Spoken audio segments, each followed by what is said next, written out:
Do you remember your very first best friend? I do. Midnight was giving birth in the closet at the end of the hall.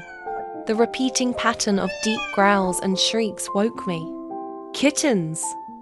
I nearly shouted as I crawled down from the top bunk. My sister stirred on the bottom bed. I paused on the ladder, held my breath, hoped she wouldn't open her eyes. After a moment, she rolled onto her side and fell back into deep sleep. I was glad she didn't wake. I wanted the kitties all to myself. Midnight continued to scream. I cracked open my bedroom door and saw my parents kneeling in the hallway, peering into the closet. They noticed I was standing there and told me to get back in bed. But I want to make sure Midnight is okay, I protested. She was mine too. I should have been allowed to check on her. Dad refused to let me come out of the room. He said he would get me when it was over. Mom agreed with him. She said I was too little to watch. Too little? I was 4 years old and knew that babies came from a mommy's belly. Plus, I had been waiting forever to see the kittens. My parents weren't being fair. Please let me, I begged. I'll be good. Mom commanded me to go back to bed. I crossed my arms and shook my head. Dad threatened to spank me. I stomped my foot and cried, thinking a tantrum would make them understand that I was right, and they were wrong. Dad didn't care much for my new approach. He picked me up by the arm and carried me to my bed. He said to keep quiet or else he would take the nightlight and lock me in the dark. It's not fair, I screamed, instantly regretting it. Dad squeezed my arms so tight that I began to cry for real. When he let go, I rubbed the spot, trying to make it look worse than it really was. He told me I was punished, then pulled the nightlight from the wall. No, don't, I cried out. Ignoring my pleads, Dad went back into the hall and slammed my door shut. I heard my sister sobbing from on the lower bed. I felt bad that she had to suffer for my mistake, so I climbed down and cuddled up next to her. I told her I was sorry. She was terrified of the dark more so than I, but eventually she relaxed and fell back to sleep while holding my hand. I couldn't rest though. Midnight's persistent shuddering cries and gargling noises kept me from closing my eyes. I stared into the black, waiting. It felt like forever. I'm not sure how it happened, but the next thing I remember is Mom waking my sister and me. Come see, she urged. The sunlight coming through the window lit up her smile. The kittens were tiny versions of Midnight, 8 of them in total. All the same jet black color except for one. He had a speck of white fur above his nose, with white front paws to match. That one was mine. I knew the moment I saw him. Dad said we could give them names. It wasn't an easy task since they all looked the same. After several failed attempts to remember which was which, my sister decided the best thing to do was to call them Kitty Cat. But she was only 2 years old and pronounced it Kika. The oddball was the only exception. He was mine to name, so I named him Charlie. Charlie was more playful than the rest of the litter.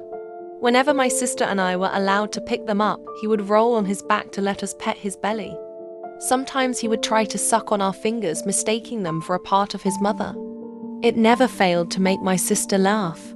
And sometimes when Midnight laid down in the box to feed them, he would get turned around, managing to walk away from her. Mum would pick him up, turn him in the right direction and say, "You're going the wrong way, Charlie." Eventually, the kittens opened their eyes. My sister and I were allowed to play with them without supervision, but only if we stayed in the hallway. Dad said we weren't allowed to take them out of the closet because they were still too small to run free. We didn't mind. Sitting on the floor petting them was one of our favorite things to do, especially when Midnight fed them. Charlie was turning out to be the runt. He ate well, but he never latched on to Midnight like the others did. While they loved to pad at her stomach and purr, Charlie was always too busy going the wrong way. No matter how many times we picked him up and faced him in the right direction, sooner or later he would get turned around again. Time went on, and the kittens got bigger. They meowed whenever someone would walk down the hall, demanding us to stop and play. Sometimes they got up on their hind legs, just barely able to peek over edge of the box. One day, my sister yelled something about the kittens. Mom and I came running from the living room to see what all the fuss was about. Charlie was in the hall, on the outside of the box, trying to correct his mistake. He clawed at the cardboard, wanting to make his way back to the other side. He kept falling over, shaking himself, then trying again. It was funny. Feeling sorry for him, Mum picked him up, gave him a kiss and sat him next to his brothers and sisters.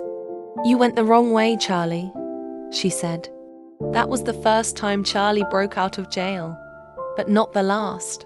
He would make it over the edge, and either Midnight or Mom would grab him by the scruff of the neck, then toss him back into the box. It happened again and again. The whole family had to help keep him where he belonged. After a while, everyone got tired of dealing with his shenanigans. We officially changed his name to Wrong Way Charlie and let him have free reign of the hallway.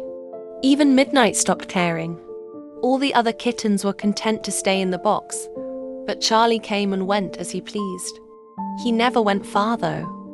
Sometimes he would sneak a peek into my bedroom or into the bathroom, but that was the extent of his exploration.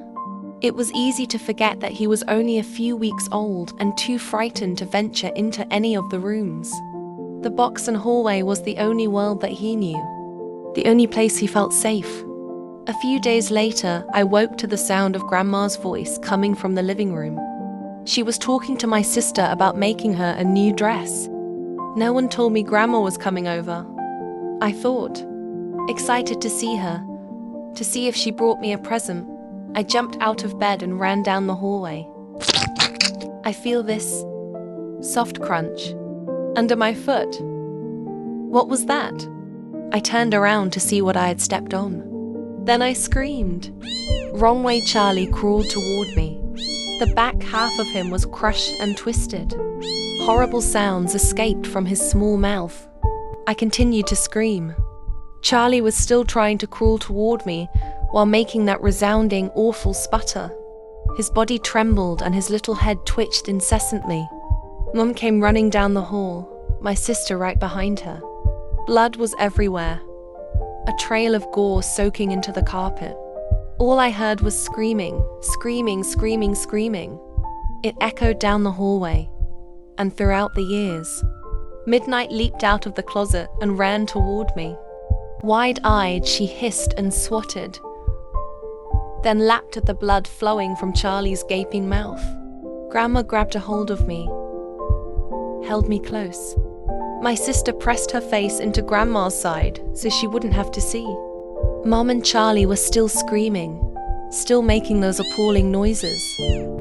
I couldn't tell them apart. "It's still alive," Mom wailed. "It's still alive. Oh my God, what do I do?" Though Grandma tried to protect me, I couldn't look away. Charlie was crying in agony. The look on his little face said, "Why is this happening to me? What have I done? Make it stop. Please.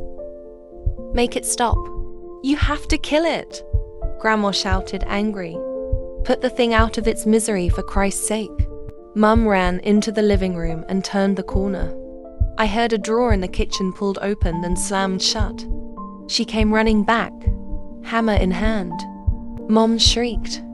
She pounded the hammer down on Charlie's head, over and over and over again while Midnight attacked her, trying to protect the kitten.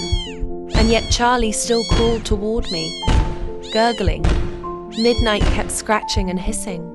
Mom kicked her away and brought the hammer down again. After the 5th or 6th drop, Charlie finally stopped making the awful noises. Chunks of his skull and brain littered the hallway. It was hours later before I calmed down enough to understand what had happened. Mum told me that it was okay. Dad said it wasn't my fault.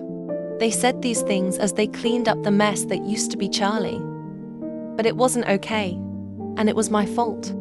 My kitten got hurt because of me. If I hadn't been running, my Charlie would be alive. I killed him. Charlie was my first best friend, my first responsibility, and my first introduction to death. He'll always be with me, even now after all these years. Every time I walk down a hallway, I see Wrong Way Charlie's mangled little body, crawling toward me,